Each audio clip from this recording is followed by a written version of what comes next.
cutesy fish. Oh.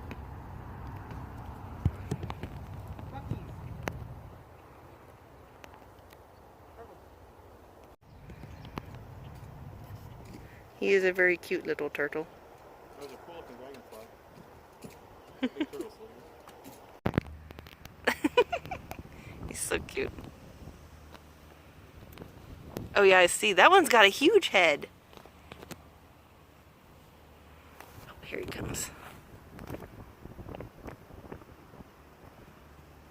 He's looking. Oh, the other one's coming over. There's a bunch of them coming now. This one is about a foot in length. Oh, Yeah, it's probably an adult for sure then. I think I just spotted a frog. Yeah, it's probably seeing the other turtles coming over here now. I guess people feed them. That one has algae growing on his shell. Middle one. And he looks color different. Yeah, he's cool. They're cool looking. It's friendly because they ran away immediately, but now they're friendly enough. That's funny. I like how their shells have different patterns on the top, even though it's the same turtle. Like lines and stuff go in different like Yeah, that's cool. angles and directions.